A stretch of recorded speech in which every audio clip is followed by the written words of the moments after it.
Hey you, yes you, the guy with 79 cents in your Steam wallet and the proud enjoyer of a long-standing, upstanding, grandstanding membership to Xbox Game Pass Ultimate. Probably. You might have seen this game float its way on and off your screen, either doom-scrolling through Steam's most played top 100 on Xbox Game Pass, or maybe even on the App Store. Global gaming, baby. Because you're beating me in Last War Survival. Regardless of the device, you need to play this game soon. And by soon, I mean right now. Oh, what's that you say? It's just a card game. You need some convincing. Well, I'd be happy to oblige. Hop on in and let's go for a ride. There's a reason this bad boy got outlawed in Australia. Balatro is a poker-adjacent card game with roguelite elements where you play hands to score enough chips to beat the blind, aka the big number on the top left-hand side of your 144Hz backlit OLED monitor. Your main one, or your phone, I guess. Do this 24 times and you win a run. Congratulations. But hey, it's not that easy. Every 3 rounds you beat will tell the game that it's about time to up the ante. And I mean literally, every 3 rounds the ante will go up. Oh no. If you don't know what an ante is, for the purposes of Balatro, it just means the current level. So ante 2 just means level 2. As the ante goes up, the run will progressively get harder with higher chip counts to beat and various mechanics that you'll have to play around. Well, you say, I don't want to beat a blind of 1 million to fall off God of these lame cats. Well, my little kangaroo kickboxer, all you've got to do are use these bad boys. What are they, you ask? Why, they're Joker cards. Joker cards are the secret sauce to learning and mastering Balatro, alongside a few other things we'll get to later. Jokers are the variable that will turn your measly, meager, middling chip count into massive multi-mega millions. Throw in some tarot cards, planet cards, or even some spectral cards, but oh, I'm getting ahead of myself. Let's start from the beginning, shall we?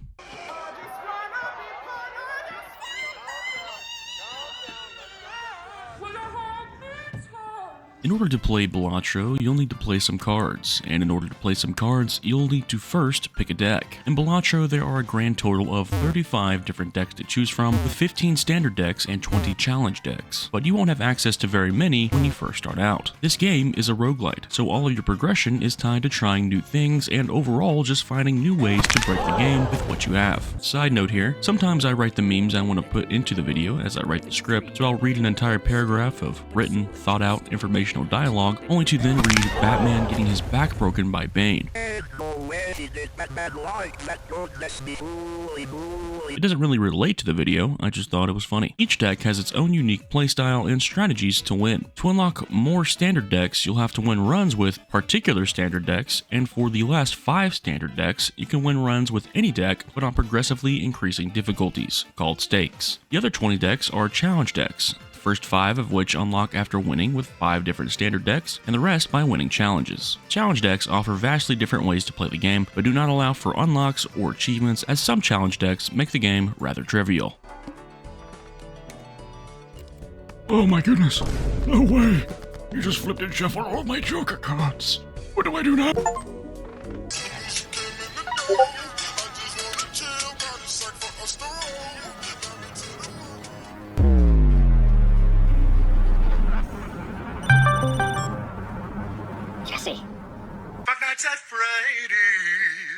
That's what I wanna be when I Guys, I played the new FNAF, and it's pretty good.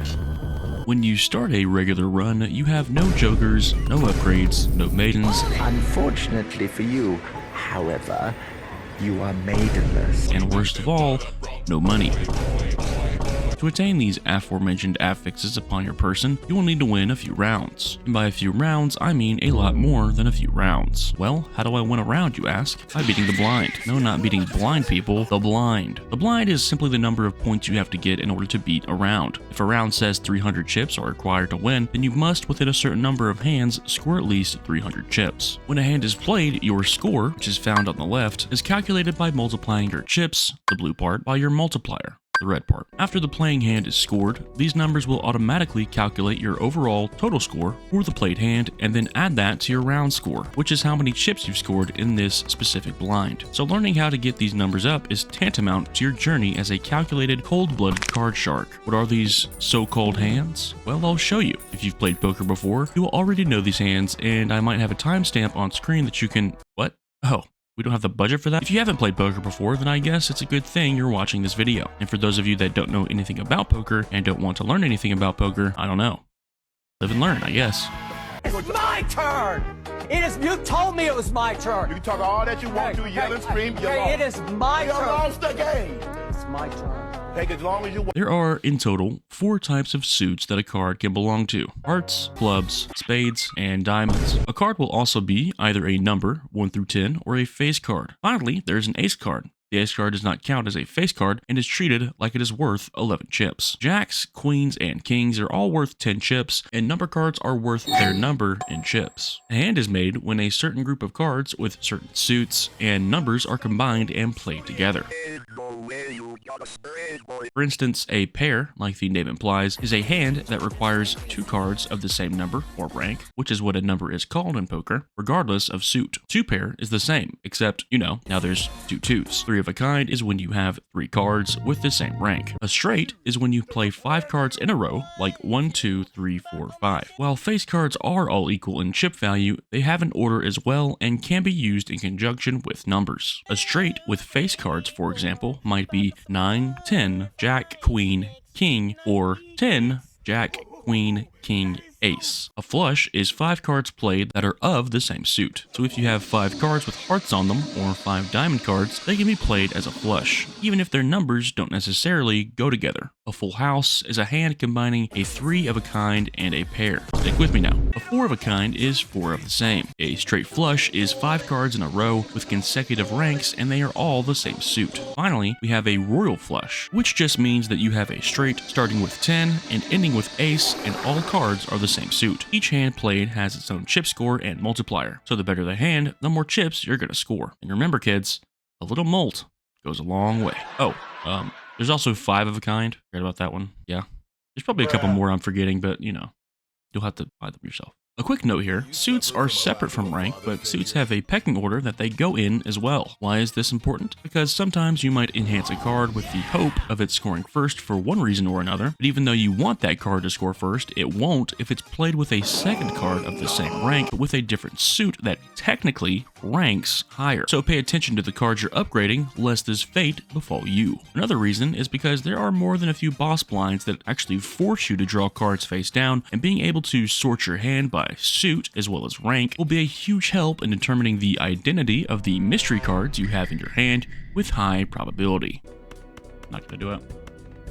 Not going to risk it. Oh, what? Oh, right. The order of scoring for suits is spades, hearts, clubs, diamonds. So you have however many hands to beat the blind. But what if you don't like the hand you've been dealt? Well, unlike real life, you can just discard the things you don't like and hopefully get better things that go better with what you want. You can only discard a certain number of times, so be sure to spin these bad boys carefully. If you use all your discards too early, you may end up at Shrek's Creek without a paddle. Your hands and discards are refreshed each blind. And if you run out of hands before beating the blind will beat you, and you lose, and you have to start all over again. I know this is a lot of info, but trust me, it gets easier. I mean, the knowing what a hand is and knowing how to play the game part will get easier. The game's gonna get harder, way harder. Like, so hard that you'll be questioning if you're even good at this game or not. So you better get good at this game if you ever plan on beating bigger blinds or acclimating to ever-ascending antes. Which is a great segue to...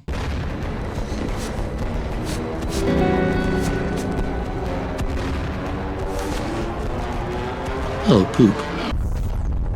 There are, in total, 8 antes for you to beat in order to win a run. There are also 8 antes after you technically win a run that are located within endless mode that you can access after winning if you truly have something broken. After which, there are even more antes that are untracked, which I think means no more achievements or unlocks. Not sure. Also, just a tidbit here, if you ever need to go do something and come back, or just feel like logging off for a bit, you can just go back to the menu and resume your run later as long as you don't start a new one. Trivia time! Untracked endless mode ends with Ante 39. Ante 39 is the last ante you can actually reach without glitching or cheating because the blind's number is so transcendently large that scoring a number that is also transcendently large, raised by an exponent represented by infinity, will not beat it. Wow.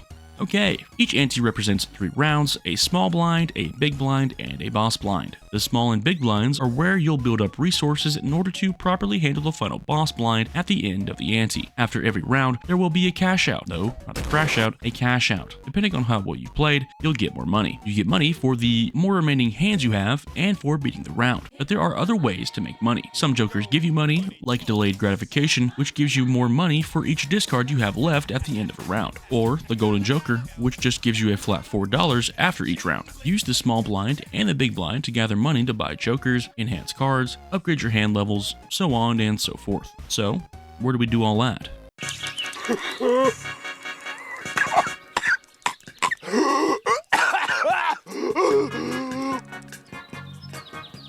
What kind of place is this? The shop is where you will do all that. With the money you earned by beating blinds, you can buy jokers, vouchers, packs, and more. The shop will refresh after every blind that you beat with refreshed stock, so make sure to pick up what you want right then and there, or it will be gone by the time you come back. Kind of like that Walmart parking spot you thought was a little too far, so you decided to risk it for a better spot, only for all of them to be taken, so you circle back, only to realize you now have to walk from the back of the parking lot. Also, if you skip a blind, you will not get access to the shop. You have to beat the blind to get into the shop. There will be 2 cards on the top row, usually jokers, 2 packs in the bottom right, and a voucher in the bottom left. Jokers cannot spawn by themselves where packs will be, and playing cards will not spawn where jokers should be, normally. If you don't like the current particular assortment, you can also re-roll the top row of the shop for a small but increasingly pricey sum, as long as you have the money, of course. There are no handouts here, unless you find a tag that makes something free, then you get a handout. Okay, sometimes you can get handouts, but don't go thinking it's sweet around here, man. When you're done, you can click the next round button to go to the next round. Wow, I'm bringing a whole lot of value to the table with that one.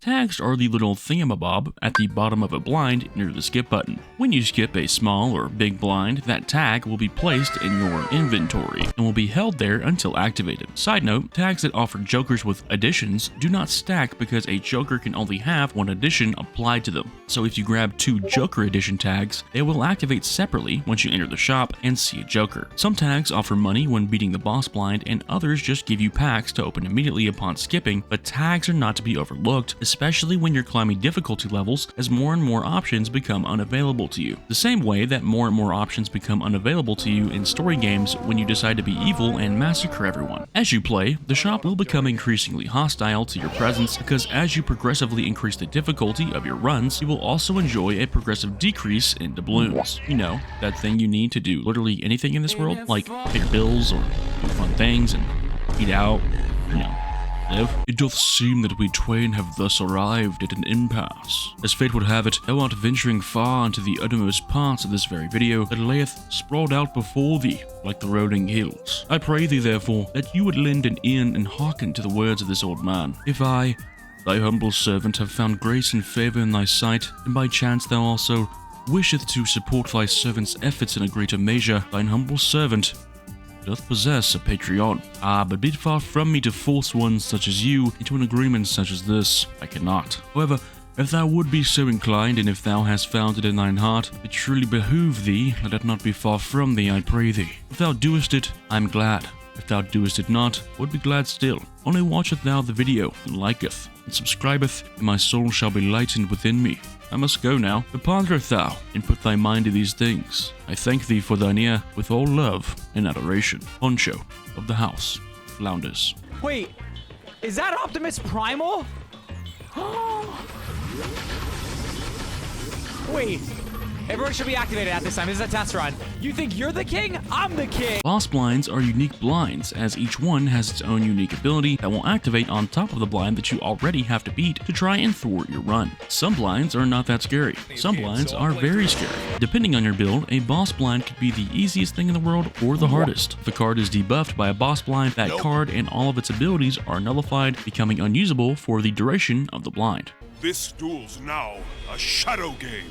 I summon Pot of Greed to draw 3 additional cards from my deck. Then I play Magic Force, which allows me to play Pot of Greed once again to draw 3 additional. You never saw this coming. I summon Pot of Greed to draw 3 Stakes are the game's difficulty level. Once you beat the base white stake with a deck, you now have unlocked the next stake or that deck. Keep in mind that beating a stake with one deck only counts for that one deck and not any others, so in order to access higher stakes with a different deck, you'll have to beat the base stake again with that deck. With each stake, the game will get harder, as each new stake will include all of the previous restrictions that the previous stakes had, and then add something new on top. You will have to improvise, adapt, and overcome these hurdles if you wish to unlock some of the cooler decks. All right, put the money in the bag. Put it in. Your You're facing the wrong way, sir. Alright, bro, you wanna be like that?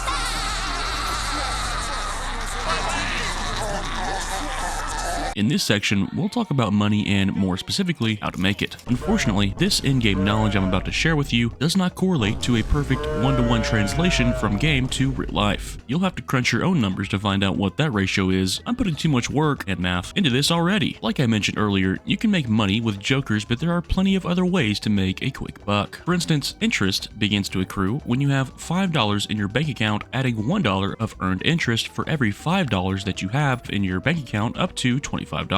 Meaning, if you were to hold $25 in your bank, you would accrue $5 of additional doubloons and interest at the end of each round, so long as your money stays at or above 25. Some cards and vouchers play around this, like the seed money voucher, which actually doubles the cap on interest that you can earn up to $10, meaning that you can now hold up to $50 of interest earning cash. So once you get to $50, you will now be earning an additional $10 of interest at the end of each round. You can also just sell your jokers if you're short on cash. Jokers, like the egg, actually increase their sell value at the end of each round, so you can sell it for exorbitant amounts of moolah, even though it literally provides no inherent value, kind of like Wall Street or modern art. It is perhaps the best thing I've seen in the last 6 months. By far, the best way to quickly get money is, of course, to get lucky. What are the big ticket items to look out for? The first are tags, specifically the money tags, and even more specifically, the boss blind money tag. When you get this tag and manage to beat the boss blind, you will be awarded 25 gold shekels for your troubles. Another option are tarot cards, specifically the Hermit and Temperance tarot cards. A Hermit doubles your money up to $20, and Temperance gives you the money value of all jokers currently in your party. Combining this with the tarot card The Fool, we can easily soar above $50 in a single turn if we're lucky. But this is just one of the many ways to go from rags to riches, and it's a lot of fun to experiment with new cards and jokers to see what works.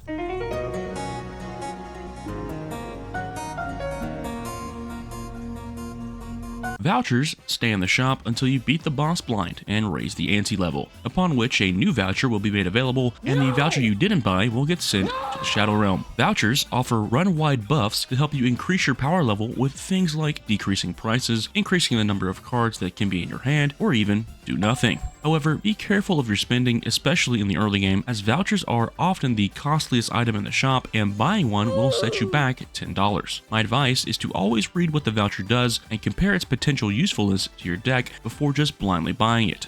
Let me set the stage for you here. You're going to that... How about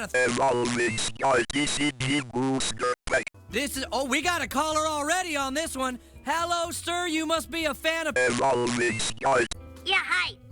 You should kill yourself. There are 5 types of booster packs in the game: Standard, Buffoon, Celestial, Arcana, and Spectral, with Spectral in my experience being the rarest. Each pack can come in 3 different sizes: Normal, Jumbo, and Mega. Can you guess which size I buy the most? Whichever one I have the money for. Normal size packs offer 3 cards to choose from and 1 card to pick. Jumbo size packs offer 5 cards and 1 card to pick. Finally, Mega sized packs offer 5 cards to choose from and 2 cards to pick. Let's go over each type and what they provide for your little playing card parade. Standard packs, when opened, provide playing cards that you can select to add to your deck. Sometimes these cards can even be enhanced, meaning they are upgraded with up to 4 different types of modifiers, each modifier type representing their own slew of differing buffs. But we'll open that can of worms when we're ready to fish, so we'll talk about those later. When you select a card, it will be added to your deck for you to play at a later time. Buffoon packs offer Joker cards, and they too can be enhanced with modifiers, albeit a little differently than playing cards. Depending on your deck, you will have up to 5 or 6 Joker slots to buy and place Jokers. Once you meet this limit, you cannot get any more unless you either sell one or get a negative edition Joker.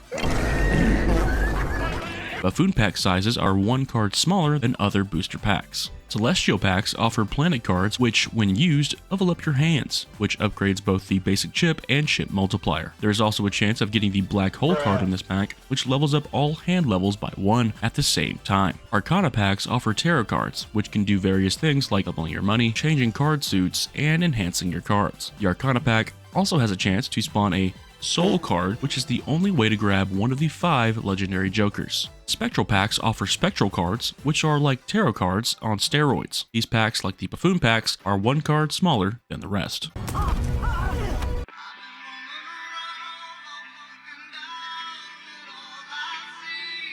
The The true beauty of Balatro is that while the game is built off the foundation of poker, Balatro offers a variety of ways to fundamentally change how the game works. Jokers are a great example of this, as they are the bread and butter of your run. If you don't have good jokers that synergize in your run, you won't be running for very long. Not all jokers are created equal. While yes, there are jokers for many different builds and stratagems, some jokers have a penchant for more universal use than others. There is not a werewolf joker, by the way. Just thought I'd point that out. Jokers come in 4 different rarities: common, uncommon, rare, and legendary. Most jokers can be found in the shop, but like I mentioned earlier in the booster pack section, legendary jokers can only be found through a spectral card that pops up on occasion when opening a tarot card pack. When you have a party of jokers, you'll need to study their abilities and actually place them accordingly to get the most jest out of your jesters. I usually place them in order of chip jokers, mult jokers, and mult multiplier jokers, but this isn't always the best way to go. Some jokers have abilities making them best placed elsewhere, and sometimes your jokers are unaffected by placement. So study up on your jokers and plan their placements accordingly. You don't want to be like this. This is disgusting. This is awful in every way. If I could kill it, I would. But I legally can't. But I've considered it. This right here is my favorite thing, ever. In the history of forever. I think about this every day. I think about this all night long. I stay awake, not sleeping, because I'm thinking about this. Now let's talk about card modifiers. In Balatro, card modifiers are like your biggest, most bestest buddy friends in the whole wide world. When you see a playing card or joker with one of these enhancements or additions, most of the time you're going to want to take it, if you have the room. They give additional bonuses to cards on top of what the cards already do, so these guys are a huge help. There are in total 4 different types of modifiers: additions, enhancements, seals, and stickers. Enhancements are the most basic way to increase the effectiveness of your playing cards. They can be randomly generated onto a playing card when opening a standard pack, but the most reliable way to get enhancements is by using tarot cards. Cards will change appearance based on the enhancement or addition placed on it. Enhancements include the bonus card, which increases chip value by 30, the mult card, which adds 4 mult, the wild card, which is considered every suit at the same time, the glass card, which gives a ×2 mult with a 1 in 4 chance of destroying the card altogether, the steel card, which gives a 1.5 times mult if the card stays in your hand while something else is being played, the stone card, which makes a card worth 50 chips and always scores but is not considered a rank or suit, the gold card, which gives $3 if it's held in hand at the end of a round, and finally the lucky card, which has a 1 in 5 chance to add 20 mult and offers a 1 in 15 chance to win $20. Each enhancement is activated when played, other than the gold card and steel card. Side note, stone cards actually can't be buffed or debuffed. Additions are rarer and overall better as they give bigger buffs to the cards that they are on. Playing cards can have enhancements and additions, but jokers cannot have enhancements as they are never actually played in a hand. All additions will act the same way for jokers, only activating once your hand has been scored. Additions include the foil edition, which adds an extra 50 chips to the value of a playing card when scored. The holographic edition, which adds 10 mult to a card when scored. The polychrome edition multiplies the mult multiplier by 1.5 after a card is scored. And the negative edition is, in my opinion, the best edition because it allows you to have more jokers than you normally would. This is because a negative edition joker will take up -1 space instead of +1.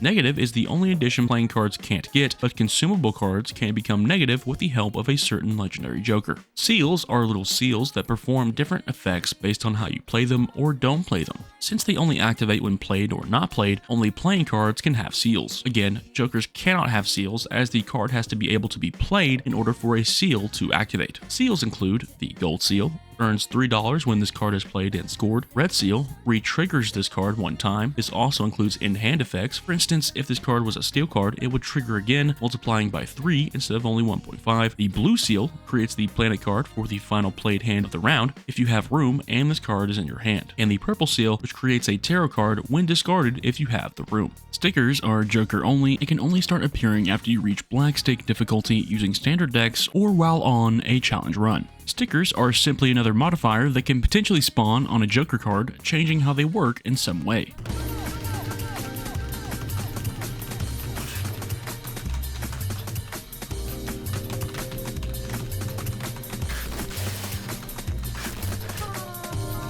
Like minigames, there is a menu, and like minigames, there are options. However, in the options, you can actually click customize and customize the look of your entire deck to your liking, with many options ranging from household games like the Wouchers series to lesser-known indie titles like 1,000 Times Resist, the latter of which may or may not receive a review from me, maybe. I said all that because I actually didn't realize I could customize my deck for the last 40 hours I've been playing Balatro. I just saved you 40 hours. You're welcome. You can also look at the run info to check and see what boss blind is coming up, check hands and hand levels, purchase vouchers and such. If you mouse over your deck, you can actually see how many of each card you have, which is pretty helpful if you're a card counter such as someone who is not me. If you go to the options menu and then settings, you can see that we have a few accessibility preferences we can change, but by far the most important of any of these settings is the ability to change the game speed, which for a world-renowned Balatro pro such as myself is the most important mechanic in the game. There is also the stats tab, which shows you stats. We also have a collection tab that shows you everything you've unlocked thus far. All of this would be really quite useful if someone decided to make a tutorial-esque infotainment style video breaking down the core fundamental mechanics of the game. Gotta find a honey for my homie, a baby for my buddy, A lady for my laddie. A lady for my laddie. A lady for my laddie. Balatro is an amazing game and is one of my go-to games when I just don't have anything else to play. It's just chill like that. If I was held at gunpoint and forced to give this game a rating, I would probably give it a 9.7 out of 10. It is a great game that anybody who enjoys roguelites should play, regardless of if you've ever played poker or not. The most important thing to know about Balatro is that 70% of this game is luck, and the other 15% is knowing what to do with that luck once you get it. Your ability to learn this lesson is what will determine whether this is a dust collector in the Forbidden Library that is your Steam backlog, or a forerunner to one of your most played games of all time. Balatro takes a centuries-old game like poker and puts its own spin on it in a way only a video game truly can. I didn't cover absolutely everything in this video. I wish I could have, but I simply just don't have the time. If you liked the video, please like and subscribe, and consider subbing to my Patreon if you want to help me make more videos like this and further enable me to fully break down great games like this one. Unfortunately, videos like this and the ones on my channel do take a lot of time to play, script, voice, and edit all by myself, so any views, likes, or subs go a long way. I read all of your comments, by the way. For all my baby girls, I see your comments, ladies, and they make me smile. I'm lurking and I'm stalking when you least expect. I'm always watching. Thank you, though, for watching, and I hope you have a truly great day. Okay, it's time to jump off Balatro for the night. What's this? Whoa, this is so related that last week. Oh, I freaking love playing Balatro.